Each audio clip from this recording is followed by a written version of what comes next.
lau avam sanitiata. Whaalango-lango na ta e maua mai le malo si anga mai o tātou tangata, ai maisi o tātou tupulanga talabo, o le whaamano si o le isi au ngā tupulanga, e le o se filfilinga, vai o se tūlanga e tatau na whai, o le whaititia tūlanga la matia i mala, e tatau ai o na tā pena masao ni uni i le wha o loa ina i le mala malama, ma le wha whai le ina o le taita inga mwhatinonga, o le au tua mo le asa whapitoa luenga whaatino, mo le whaititia tūlanga la matia mai whaalablawe matu iau le nei tausanga, e tau lai lea iawa o ngā tāua, e puipuia, ma whaau pinga ina ai tupulanga talabo, mo se lumana e manuia. O nei tūlanga i mautino ai le tui na ato ati na e ngā whatau li maina. Ma le saunga le mo tupulanga talabo. Ma ia o ina i lato i le tamai, e whaasina tonu i tūlanga la matia. E ala i le au ili ina o awhianga ma ale. I le whea ngai ai malamtianga e peo lolonga, matangi a wha, o mafui e msunami, e mawhai o nā awhia ai a onga. O le ne lava tā pena e tali atu, e ono la matia ai ta maiti a onga mawhai a onga. O le maenga tonu lea e tā ua te lea i fofuanga whatatau i whaalablawe whafuasei.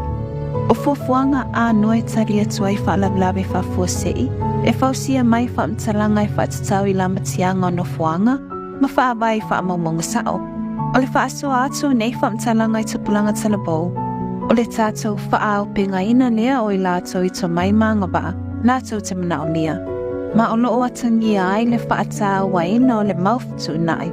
Ina ia mautinoa, o loo au ngāo fuafuanga i tali atu ai whaalawelawe. E te tau ona peso o taile nei ma whaalawi loa atu i le au whainga ruenga mtamaiti a onga. Ua o se tūlanga la mo ua fia o whaea i ti ai, o na ua o mai le porkalame o le puipuia lea, o whanau ma tāpena pēna mo whaalawelawe whanā tura, ia whaalawelawe fosei, ina ia sao whangā o la tau ola. E whiona ai le leina no langi, i se taimi umi lama, a o whiona fui, a o loo whapēnā o na iai le tomai, e sefe o la tau ola. O neinga luenga whalawi loa, e tā ua ina ia whaailoa whapula atili whanau a onga. Le ano tusi o fuafuanga, e tali atu i whaalablawe matu ia. E au fia ai fōinga iuinga whaataitai, ina ia si itia le malama, ma wa ai tino i whaatinonga ese. E tali atu ai lamtianga ese. O anga wa a mai awa onga e te tala i tua atu le potu a onga. O fuafuanga mo whalablawe, e awa o ina i a onga e lolotono na awhianga lelei. O le tamai o te maiti a onga, e whaatatau e sauni uninga, lātau te tufa atu, e o lawai a inga, ma fesosoani i noo, i asili atu o na maufitu nai. E ala i suenga e whaasina tonu i lamtianga, fuafuanga whaatatau, ma pokala me whaalawi loa, e mawhai o na o tātou puipuia, ma whaau pinga ina, le isi au ngā tupulanga. E au ngā lea o onga, e ngā tēnā o ina i alo whānau, i a atu ai fwoi tuai o la tuai, o whapena o na tuwha atu le whaasoa ma le loa ma le tomai le o la tomau. Ina ia o la tāpena pena i a inga i a maise lava sanga le bualo whānau, e pei o le vaenga na e a me whamua, i a sanga le bualo whānau i teime tupo i whānau lawe whapose.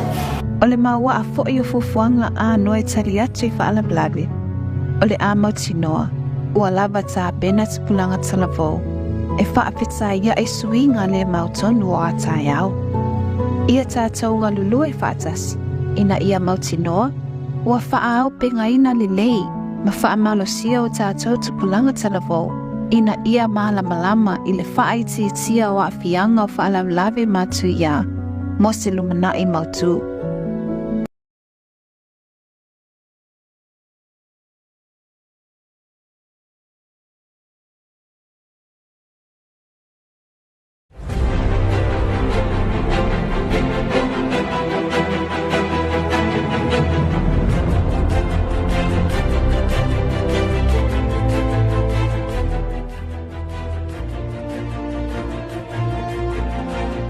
E whaatalofa mwhawhelo i atu la mangoanga Samoa le nea fiafi, ai meise le pule anga whakia pikupo Samoa pia.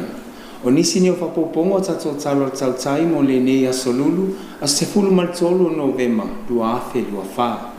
Mumu atu i tato tala nea fiafi, fo ai le whalapotopotonga a le Iasaki Kisuna, le pasi ma le loli, mo le kapi Samoa. Katalina Tovia, mo le reports.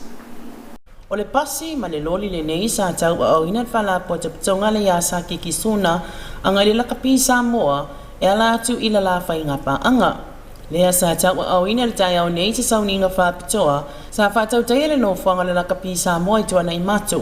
Lea sa whapa ia ina e lea fionga pātele pasili o te vanga. O lea tua e ona le mana uma, o le na whaia le langi ma le laulangi, i le loto o lo poto, na e whātamao ai ngai nai i mātou, e whaia ni ngā luenga le lei ma le mātango fie. Fo ai mai le saunga le mui ai lātou, me la whaunga ina nei awala, i a lātou tausia, pe ai le saunga le mua o istangata. Pe a lātou whai malanga i nei awala, i ngā luenga po nisi fuanga. I a lātou mawaina pe keriso, la lātou wo malanga. O le taitai whana lana kapi Samoa susunga tila e pasai lele malia le ngaui, na saunoa e whailoa le tāua le nif so swani, ma whaafetai le whainga pa anga o lo ala mai ai le nif so swani. Saunoa fo ile president e whala poptonga le Iasaki Kisuna, ya Junichi Kutami, e whailoa le anga lango le atina ino le lakapi Samoa, o lo awala mai ai nif so swani mo le siti o le atina ina o le lakapi tutono le atinu. Wa whaine tausanga le whainga pa anga le lakapi Samoa, ma le Iasaki Kisuna, ai ele o se temi mua foi lea, wanga le lei mai ai le nei whala poptonga le lakapi Samoa, o no le naunau ta inga, ia sitia pola kalame whatino, ai mai se o le atina ina o le lakapi Samoa. Talina Tovia mo le tautai. Nisi o tala, tu o ono tupulanga talavou, ua molia maloka ina i le ngoi. Katalina Tovia mo le reports. Ua reportia Samoa Observer, le loka ina ia leo leo ni talavou se tu ono, i tu o wha li ima tamaita i tu o lua, o se ngai o inga sao la tau whatino ina le supermarket ya le PJ si usenga. Ma ua molia i la tau umanei to ono i le morianga o le ngoi. Na whaina sui kamsina o leo papali i Mona Lisa tia keti di Samoa Observer, o le talavou lai titi lavo i la tau nei e luas fultasi tau sanga le matua, e luas e fuluvalu tau sanga o le talavou pito i matua. Ma o le ngai o inga i la tau nei sa whatino i le tae au, i le taimi whato a te tala i le whale o loa i le itu lai fitu. Mo le mawina i ata sa atu ina atu le supermarket i le ofisa o leo, whapea lunga upenga ta whailangi, o loa sa whapea o na ngau ia i lato nei. Lea sa mo le mawina i le ngau ia o pisupo, a patuna, o se evae ma se ato o loa te waifōlinga. Whalia e papali i le Observer, ua tau fia i lato ni e to ono le wainga leo, e tani ai le asa luas fuluano Novema, e tūla i ai ilu mo le whamasinonga. Talina Tovia mo le tautai. Tala muli whalea o ngā ina le whamsinonga o pili, le talosanga a le maisi manu whaioso sione. Mo se awanoa e tō silsilai i molianga na whamaonia e whaasanga i a te ia. Katalina Tovia mo le reports.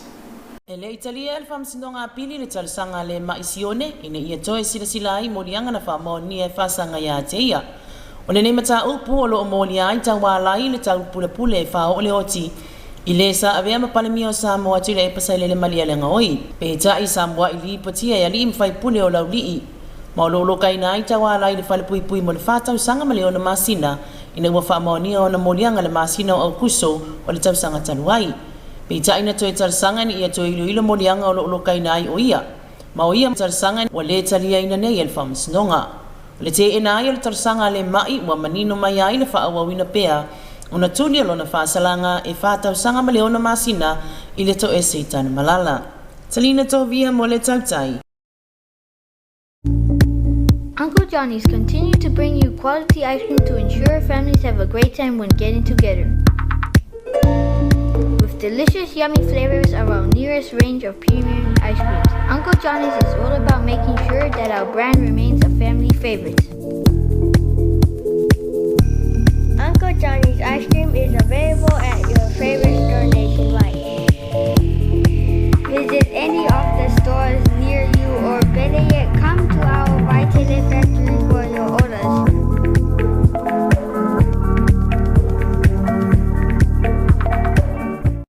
Mai mo mai loa I tala Pasifika mai a Catalina Tovia. Tala falava se whaliunga le nei o tala mai le Pasifika o lo ripatia mai le tio whawa malo a New Zealand wa mawhai na wina te le langalanga malo Seal Company e le Uncle Johnny's. I tala te mua whai loa e whala pop tonga te maoti ma tangata anu ulau tele o Papua New Guinea wa te tawana whai se ngaluenga le malo I la awa le vau matua o le a uma o na tā ma whaatau watu I atinu I whafo. Ripatia e sidia manitasi vai tolu o la au o le vau matua o lo o whaatau wina atu I whafo. Ma ua whaalia I lato o lo nafa mati na e mole pui pui o sisi o manga e sidia ma le malu company nga o silau papa o lo I te tonu ai tu malu e valu o Papua New Guinea. O ua whaalia le so upo le whala po toptonga ia Eri Tanako Paine wa mātele le palemia I le anu ma whailoa I le lalolangi le tāua le whaasau ino o matua ma le tāua o la au I le sisi o manga. Ma o se tu le lei peitai. E aona ia mauti noa o lo le lei lona sisi o manga o na whatu ala au ngā tuai lea I le lalolangi. Awa o le matua o māmai o le lalolangi la tau te miti ia kasa o ona o lo whaaleanga ina I le ea ma le sisi o manga. Tāua paine o le whaafita au li watupu o tele vau matua ma la au ua tātu I lalo ma ua lea ia ini mama la tau te miti ia kasa o ona. Mai le o tala tutusa ma la unga ale palemia o lo o faiso I whanutanga whaavao malo o lo o awa I atu iai. Ua whaalia le whailau tusi awa o le whono malo au whatasi ia Antonio Guterres ua o le lalolangi le taimi e tau fia ma whaatu mawina ai le bevelo o ngā sami le tasi tesi ma le 5 tikeri e ala I whaasoa ma talanoanga I le whanutanga o lo usuia I Azerbaijan. Ta ue Guterres I taitai o malo o lo awa I atu lea whanutanga o le tausanga le nei lua o lua wha ua whaamawina o le tausanga au pito I tele ai a whianga o le siosio manga mai le whaonga ina o kasa o ona ia tunu esi o le lalolangi. Ma o le lua afe lua whaafoi o lo o whaamawina ai le aso pito I sili o na vevela ma e ono whaamawina foi o le tausanga pito I sili o na vevela. Ma o atunu e te tele o latu ta mau ainga o lo o nau e whaamuta ai le o mawhai o na whaatau nuina. Ma ua te tau foi la o na whaingo fie o na ngawai tupe soani mo le tui titi ai o le vevela o ngā sami. Ta ue Guterres tele o ainga o lo finau mo le lumanai ma ta pena mo a wha malolosi. Whaleanga ina o amu o na o le vevela o ngā sami. A fia tangata whaingaluenga ma ngaluenga whaatino o le malo sil vevela ma le tele o whanau o lo o momoe fia a ai o na o le a fianga o la au tuto I le vevela. O le tele o ia whawhita uli o lo o whaatupula ia o na o suinga o le tau mai mea o lo o ngā o sia le tangata. Ma e le aise atunuu o sao fia mai ai. Ta ue Guterres o whawhita uli foi nei o lo o mafua mai I o loa o lo o ngā o sia e atunuu milionea ma le leita mau a inga ai o lo o a fia ma safa ai atunuu la iti mātitiva ma tawati na e lo la tuta mau a inga. Ma o le tau fia ai al vevela whaatulanga ino o ngā sami le tasi tesi ma le 5 tikeri e au ai I atunu uma le lalolangi o na tui titia le whaonga ina o kasa o ona I lalo I le 1% I tausanga te tasi. Ma e te taua na au li atu le lua afe tolu se fulu wa pa u ma walala le whaonga ina o kasa o ona I le fase fulu tolu pasene e pei ona iai I le lua afe se fulu ma le iwa. E te tau I atunu uma na whaatino lea mata whaioi pei tai e au lava o na tai mua ai le G20 po kontineta ma atunu te tele le lalolangi o lo o tele lo lato te mau a inga. Awa u lātou ia o lo o pito I tele lo lātou whaaleanga ina o le siosio manga e te tau foi o na tū malosi mo le toe whaale leia. Tala I le Pasifika mo le ni e fiafi tō whaasaifua.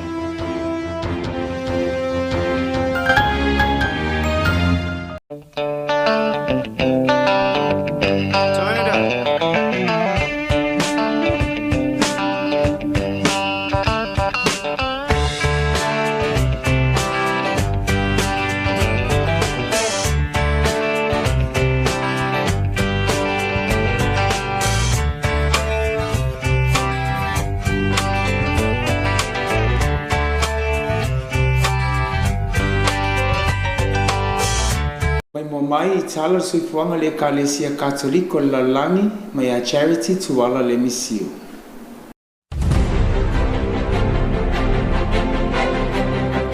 Talo flawa Samoa ma le puleanga whakipi po Samoa pia o tala suifuanga le Kalesia Katoliko mai ima o le lalolangi. I mua I tala o foina whamanianga mai a katina le Paralini I a Trump I lona manu malo mai le palota le United States. I le ale mai o whainga palota le United States mo se presidente pasoa katina le Pietro Parolini failo tu se lo fiso va inga paia hanga itu stala le foi mato te ofuina tu il Palestine ya Trump famanianga ile amatanga lon tufinga ya mawalo na tamaitele ono o se bituti au tulia o se taitai pe ona ta o ile tu spaia e ya te yelinga wenga le afa atino il Palestine e mo le malo atoa i mafai ona ia fofoina le fevava ya ina o fatisele ina ilo tato waitau sau no mai foi lon fa moenga mo le watofia ia avea ma ele menita wa fo ia i yalo filemu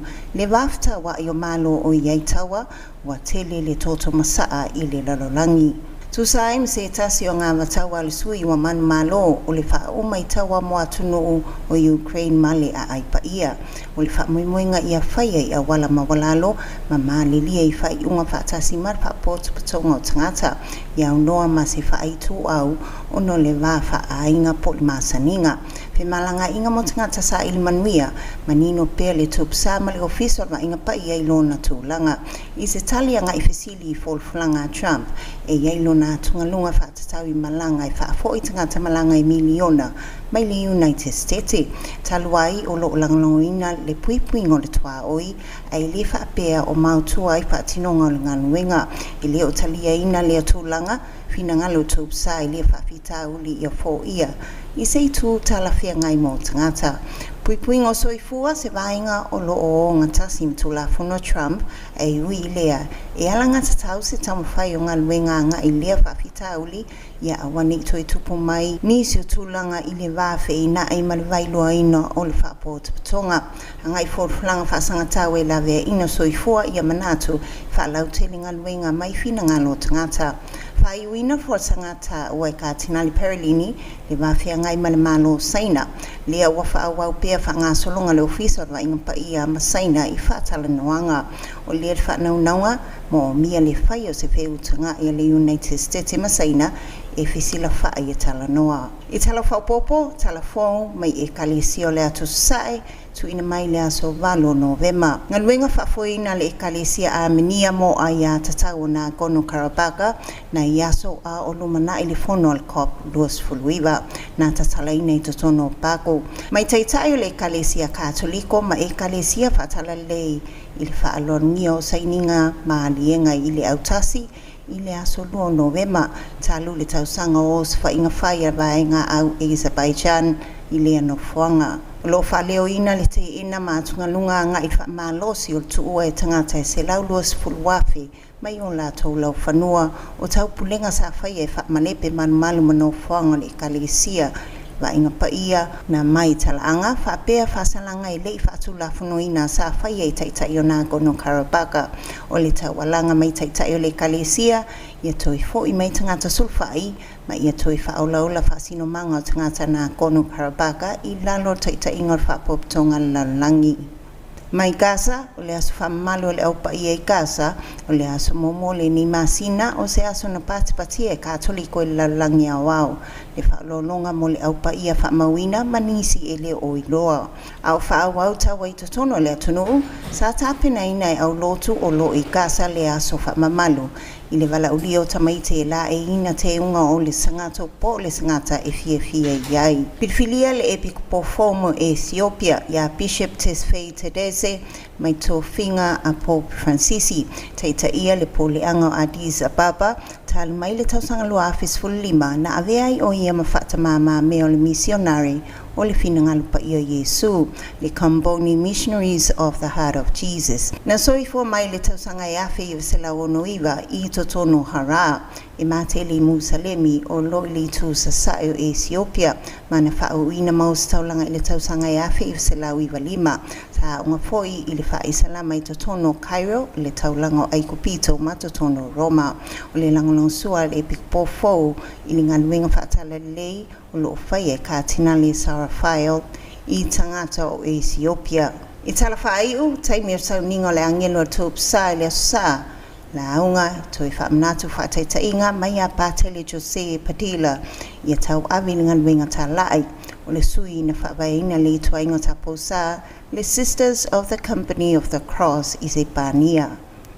O se whaalo atu maliwi i on ngalwengan whaatinoina leo staulanga se pania i le vaitau sfulu iwa senituri ia Pateli Jose Torres Badila e toi manatua lona tausinga i le tofinga wha o staulanga moli sakalami tol ko ofisio ma le taitainga whaleanganga na moli mawina e i la tau na mo o mia se tausinga ngalei i le taimi whita. Ka tina le Marcelo Semeraro o le taitai ramtanga wingo mafo anga mole au paia na whapaia ina i le aso tona ai la soiva nove ma le o staulanga na taua e a vea ma se tasi o le au paia i se sauninga sa whaia i se vil i se pania. La aunga ka tina le whaamtalaina le anga le leo Pateli Jose i lanangan winga whaamtalaina sa o fofua e o noa se manao i se totongi. E tūlanga ese mai nisi i le kanoni o le au paia. Sa mafuta i e au pito matitiva malona ta mau i le atua. Lona malo si anga sa iai. Sa ia whaataina lona soifuanga o le tala lelei o lo ta ua i le tus paia. Mai whaitawa whitwhili au le sauninga. Le baptisonga o le vai e ta wheatu. E whaainu i e ngā lala ma le tala i le walauina o le profeta o Eskielu o le va ai mamau al perifeta ta ua le vai na tafe mai le tu on malu o lo fatatau i le toto ma le vai na tafe mai le tu o Yesu fa kluseina o se va ai ngal wenga e faola ia faafou mana ia faafaileleina ia tupu mafua tele mai nea saolaina e leo staulanga. Sa tausi i tasaloa o whea ngai mana onga ma meti tasi o mo lona au wai sauninga pa ia. O whatai sa inga i leo langa papa iaina e mauta whaanga i sui o whaapautonga ia to se pa ia o se sootanga mo i tato o Kerisiano ia tafuina le afi o tato manato whaapito le whailonga tangata lo tatou loto tinga o nol whewaiwai ina mai whafo ato tatou tangata. Ia ato atoa lo tatou whaapotpatonga le whaatasinga ma le atua. Le awangelu ma le aupa ia o mai le langi, ta lo sia i mātou. O tala i o soifuanga le Kalesia Katoliko, paataitele lang no sua mai le J&M Mouse Company Limited. Whamanuia le atua ia Samoa ma le puleanga tō whasoifua.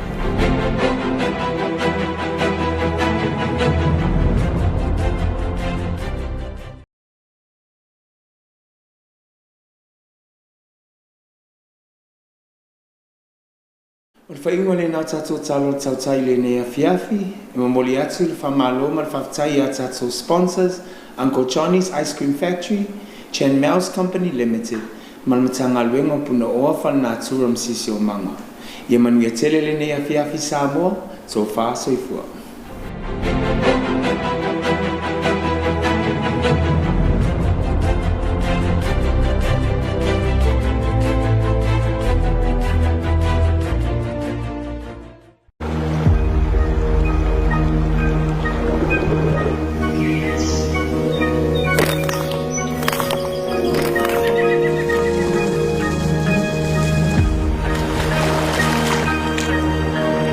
This is not the future that we imagine for our children. And generations to come. But this could be their reality and ours if we don't act now. Littering is ruining our lands and oceans. Literally. It's killing marine life and suffocating ecosystems. Polluting the water and soil that we depend on for our very existence. Who cares? I do. I care. We do. I do. Samoa cares. Climate adaptation, resilience and enhancement of Samoa. Effective waste management is achievable if we all just do our part. It's not too late. We can work together now for a healthier and cleaner Samoa. For a better tomorrow today.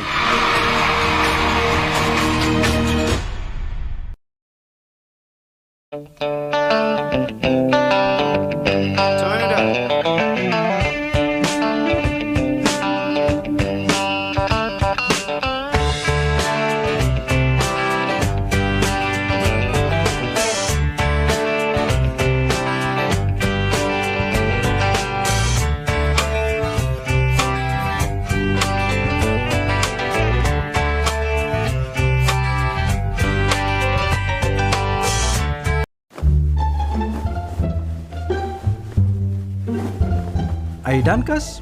Just a little also back to New Zealand. How about some hot umu of tar and banana? Yeah, but I want something different. Something hotter.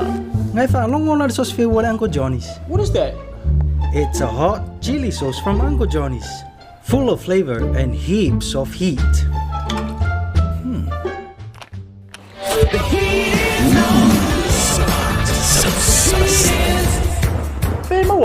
Emma was sauce falolo, full company for Uncle Johnny's. Oh, let's go.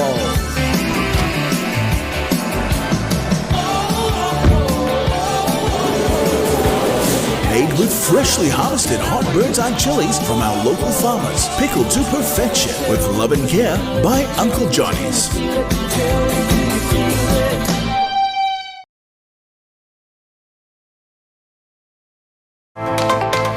Puipuinga o le fulu masani. Pe a whai wa e a awhia ia unga le fulu masani. E whautuaina le whaatinoina o puipuinga nei. Pupuni lo fofonga pe a tale pe mawhatua. Fufulu mama lima i taimi uma. Whailo tali fofonga i taimi uma e puipuia mai ai si tangata. Ia e nofo i le fale ma ia lava le malo lo. Tau mamao mai nofo anga tumutumu. E wawei le pipisi al fulu. Ta ofi le whanau mai le aonga pe a whai ualia e ni aonga le fulu. Tau mawhatatau ma ia tele le vai e tau mafa. Inu ni fuala au mea tinga pe a fiva pe tinga le ulu. Mo le whanau. Ia inu tala vai e peo na whautua ina e fo mai. Ta ofi le pepesi le fulu. Mo nisi whaamtalanga, whaafso taile matanga luenga i le ono o po le valu se lau ono whawha o.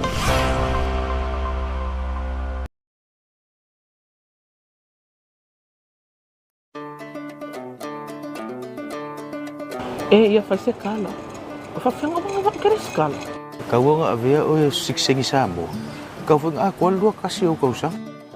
Sikseng Samoa, e whawhenga whamau ngia da ofisa i ko sikseng. Whenga o fie a, ala le ilau tus folau. Ia pai whena a mai lau pepe whanau. Se ai ti whailoa i o tonu leo ngal pepe whanau. Oh, ai ala tu lang ala no whamau. Oi so, a whapeo le nu o na tena whamau ai. Ia e mwhaion whamau ni ale, lai sene avta avale. O lau pepe o lau whangua ngā kia ngofo ai. Ia pai whamau ni ale suia nu por suiti mai tai. Whapea fwese tu si mai whaifea. E ngā lai kene a men whamau ni ale me ka kia ngofo mau ai. Ui, ako lang a makan. Whamau ni ale. Papek fir skala lo swafam tai e mana o mia pe palo ia mai office of one sof. Ui, ini pafikai so le wa nga ka catch up ko yo nga mia. Moni si whamatalanga, e se o tailo ofisa komisi whainga palo tai muli nuu, i le numera valu o valu ono valu tolu.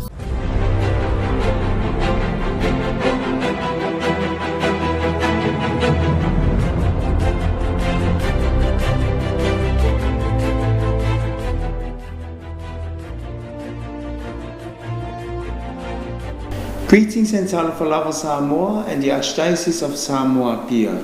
Here's another edition of Autautai News for this Wednesday, the 13th of November, 2024. Leading on our bulletins for tonight, Yasaki Kisuna Foundation donated a bus and truck to assist the Lakapi Samoa. Catalina Tovia with that report. The handover ceremony was held at the Lakapi Samoa compound at Tonaimato. The vehicles were blessed by Father Basilio Tevanga. According to the chair of the Lakapi Samoa, Chile Pasailele Malialengaui, the two vehicles are essential resources for the daily operations and the smooth running of Lakapi Samoa's program. This generous sponsorship goes beyond the value of the vehicles themselves. It is a symbol of the unwavering commitment Yasaki Kizuna Foundation has shown to the growth and the success of rugby in Samoa. President of Yasaki Kizuna Foundation, Mr. Tuniji Kutami, also spoke of the importance of the assets for Lakapi Samoa's transportation. Today, we will hand over the two vehicles and the bus and trucks to Lakapi Samoa. This vehicle will be used for the transportation of Savai-based players and staff members and training equipment for HPU. Chile EPA acknowledged the 4-year partnership and expressed gratitude to the foundation for their ongoing support for the development of rugby in Samoa. We acknowledge the great value this support brings to our rugby community. These vehicles that you see on my right, ensuring we can maintain our high performance standards and strengthen our foundation for our future growth. This is not the first time for Yasaki Kizuna to support Lakapi Samoa. This important event marks another milestone in Lakapi Samoa's partnership with Yasaki Kizuna Foundation, who has shown steadfast support for rugby development in Samoa over the past 4 years. Talina Tovia for Tautai News. In other news, 6 teenagers were arrested and charged of theft. Catalina Tovia with that report. Samoa Observer reported that 2 women and 4 men were arrested and charged following a daylight theft at a Siusenga supermarket on Monday. The accused, all in their 20s, the oldest one being 28 years old, were formally charged and taken into custody on Tuesday. Deputy Police Commissioner Papali Monalisa Tiaketi confirmed to Samoa Observer that the youngest of the 6 is a 21-year-old. CCTV footage released by the PJ Company supermarket on Monday showed 7 individuals walking from the road towards the shop. The shop had just opened its doors around 7 a.m. when the gang marched in one by one, going to separate aisles to collect a variety of goods. Others were seen tucking corned beef and tuna cans under their shirts. Another opted to pocket makeup kits. The footage showed a woman taking off her shoes, swapping them with a new one, pushing the older pair under the shelves, and walking away as if nothing happened. Babali told Samoa Observer that the 6 were detained in custody until their court appearance on 26th of November. Talina Tovia for Tautai News. Finally, for our bulletins for tonight, a bill against conspiracy to murder dismissed. Catalina Tovia with that report. The reserved decision on the appeal brought by Le Maisione, also known as Le Maisimanu, heard in July this year, was issued on Monday this week. The judges against 4 defendants in the proceeding alleged they conspired to murder the former Prime Minister Tule Epasai Lelemalia in 2019. Some of the grounds of appeal from Le Mai included arguments of new evidence discovered after the trial suggesting this warranted a new trial. The appellant appealed the conviction and sentence. In the reserved judgment, the Court of Appeal ruled for the reasons given the sentence appeal was dismissed. Talina Tovia for Tautai News. And that is the end of our Tautai News for tonight. We wish to acknowledge our sponsors, Uncle Johnny's Ice Cream Factory, Chen Mouse Company Limited, and the Ministry of Natural Resources and Environment. Wishing you Samoa a blessed evening. Tō whāsoi fua.